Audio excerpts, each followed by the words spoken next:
Hey everyone, to kick off today, I want you to do something for me. I want you to think about a moment when you were embarrassed.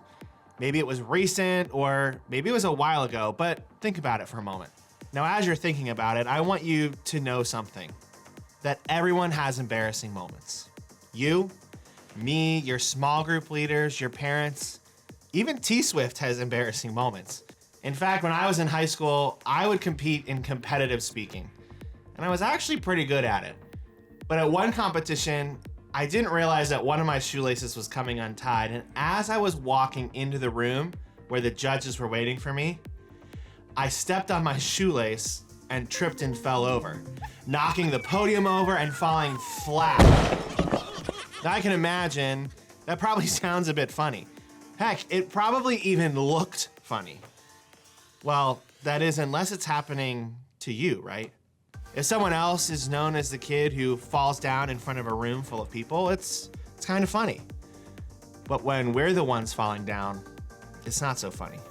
You do one thing, one time in your life, and suddenly that becomes the thing you're known for. At school, on your team, at church, just about everywhere you go. It's like this one tiny thing set off a domino effect that shapes people's opinions about you. In my speech team, they would remind me of this moment till the day I graduated. Now, our ability to influence other people, it works much the same way. Now remember, we've been talking about influence, and influence is the ability to have an effect on someone else, to impact things like their behavior or thoughts or choices. And while we tend to believe that something like influence is only for people who are popular or kind of a big deal, the reality is we all have the potential to influence other people. And because of that, we all have the same potential to lose that influence. Maybe you know someone right now who used to be pretty popular. They had a lot of influence. They were known for being friendly and funny and a person who tried to make good choices. But then they got caught staying out after curfew or cheating on a test or spreading that nasty rumor about a friend. And just like that, their influence was gone. Now, instead of being known for all of the good things they've done, they're simply known for the bad decision that they made.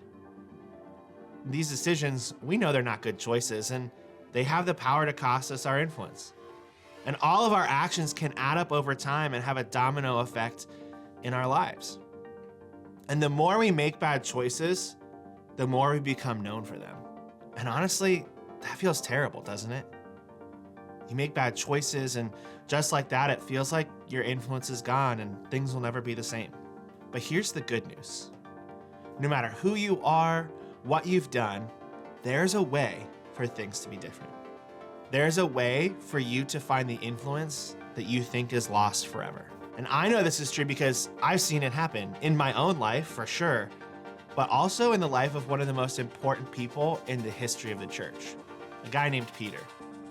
Now, Peter was one of Jesus' 12 disciples, and these disciples were a group of guys who followed Jesus and learned from him. They were close to him during his ministry on earth. And Peter loved Jesus.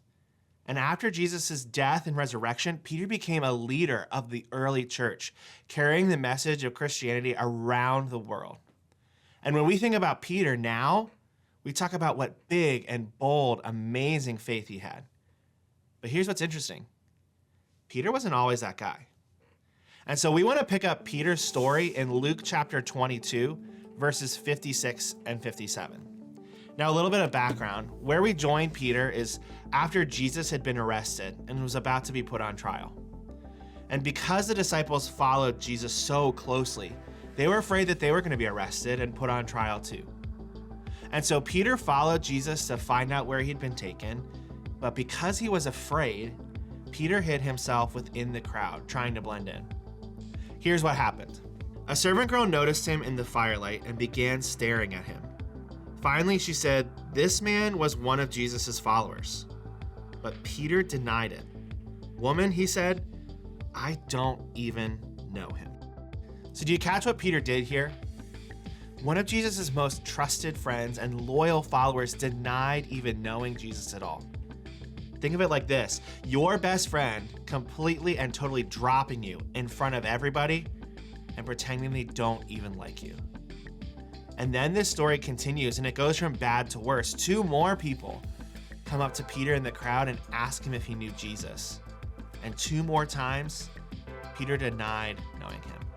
Now, right then and there, you'd think the potential for Peter to ever have any influence as a follower of Jesus would be lost. That his potential to change the world for Jesus can't possibly exist. I mean, he denied even knowing Jesus. How could somebody who did that ever gain back the influence they lost? Well, it's because it's not about who Peter is, but who Jesus is. You see, Jesus doesn't allow our mistakes to be the end of our story. Did Peter mess up here? Big time. Did he feel awful about it inside? Yes. Peter went outside and he cried over what he had done. But Jesus, he doesn't see our mistakes the same way we do. When we come to him honestly, he offers us the forgiveness we need to start over. And then we begin gaining back the influence we thought was gone for good. And that's exactly what Jesus did for Peter. When Jesus died and came back to life, one of the first things he did was find his friends and his followers. Let's take a quick look again at John chapter 21, verse 15. After breakfast, Jesus asked Simon Peter, "Simon, son of John, do you love me more than these?" "Yes, Lord," Peter replied. "You know I love you." "Then feed my lambs," Jesus told him.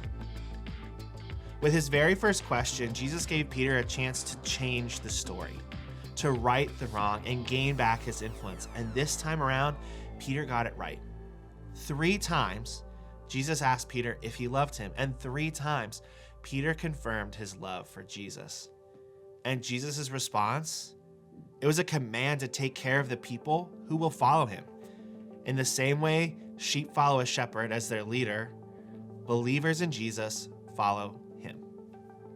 He was asking Peter to tap back into his influence and use it to change the world. Jesus invited Peter to be a leader of his church. Now, Jesus saw Peter as so much more than just his mistakes.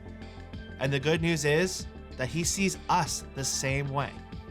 No matter what we've done in the past, we can love and follow Jesus right here in the present.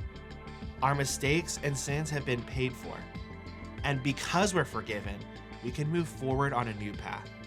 And on the other side of forgiveness is a changed heart. We see the world differently. We see ourselves differently, and we see Jesus differently. We realize how much we need him, and when we are vulnerable, honest, and wise about sharing these things, sometimes our influence can become even bigger than it was before. Because it's no longer about us, it's about Jesus and what he's doing in our lives. See, Jesus doesn't allow our mistakes to be the end of our story. How has your story gone before doesn't have to be the way it goes in the future. You can take a step towards Jesus, receive grace and forgiveness, and regain influence that you might feel like you've lost. And so to start, I want you to do 3 things. The first one, ask yourself what might be causing you to lose influence. Think about the choices you might be making, big or small, that are impacting your ability to influence other people for good. Is it what you're posting on social media? The way you speak about people in your class? Your attitude on the field? Whatever it is, acknowledge what choices might be chipping away at your influence. The second, bring it to God. Be honest with God about what you're struggling through and ask for help to overcome it. Ask for forgiveness and believe that you've received it. And then the third, take 1 step towards gaining back the influence you think may be lost. So maybe that means apologizing to someone you've wronged, changing the way you talk to other people, asking your small group leader or your parents to help you stay on the right path. Take 1 small step this week in the right direction.